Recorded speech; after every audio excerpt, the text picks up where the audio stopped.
Well, continuing with this problem, so they decided to give me 910,000. Now, the reason is because I offered 14%. Sure, it's good. I'll be paying that money, 70,000 every 6 months, 140,000 a year. Okay, but they're saying, listen, this surfing company, you're just starting out. You're riskier than 14%. How do they know that? Well, there's for example another surfing company. I'm in New York, say they're in LA, and that's what they're paying. They're saying, listen, you guys are running the same business, and that's what they're paying. So you guys are the same risk. Okay, so we have a risk differential here. All right. So we have a small risk differential. So it's going to reflect here a little bit. So as you look through the spreadsheet, how did I get the 910?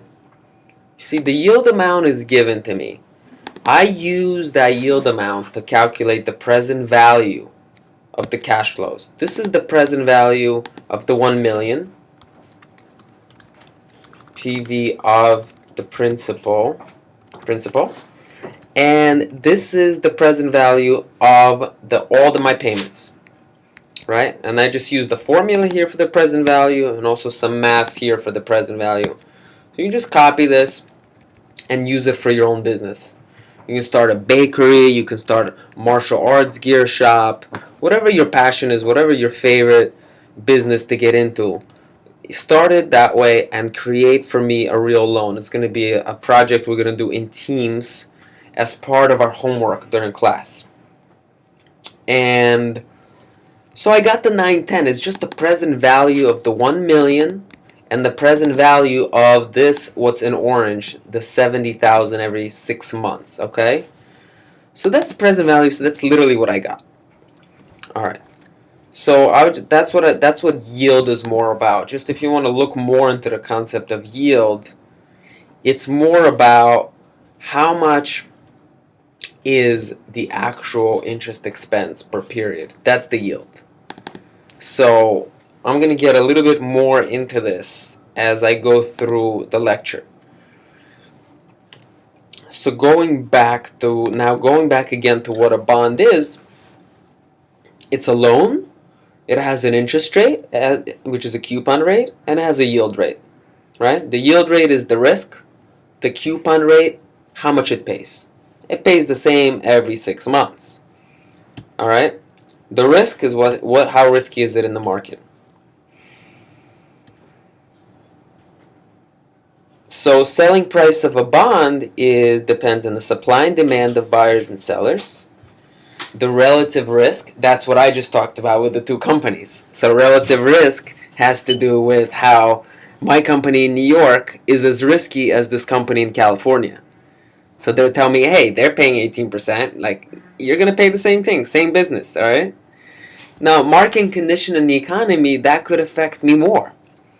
I mean, if the market sucked, they would say, oh, they're paying 18%, but now the market is awful, so you should pay 20%. Because now we don't even know if people are buying surfboards right now because they don't have jobs.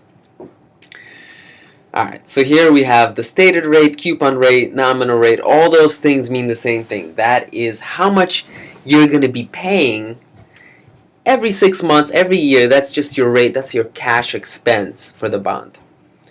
Now, the market rate or the effective rate, that's the rate of interest actually earned to bondholders. So in my example, bondholders that are actually earning, what I'm highlighting here in this light green, they're earning this amount. Now, why are they earning this amount? Well, it's because, look, they gave me 910 to begin with. And I'm paying back $1 million at the end.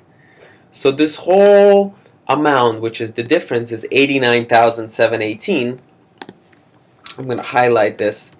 This whole amount, we call it bond discount. I'm going to pay this back to them.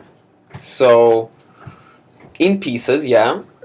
But altogether, it's going to add up to more money that they're making. So per period, they're making this 11,925 plus the 70,000. So they're making 81,925 here in the first period. So that's the rate of interest actually earned by bondholders, and that's the effective rate. I'm going to continue with this problem in the next piece.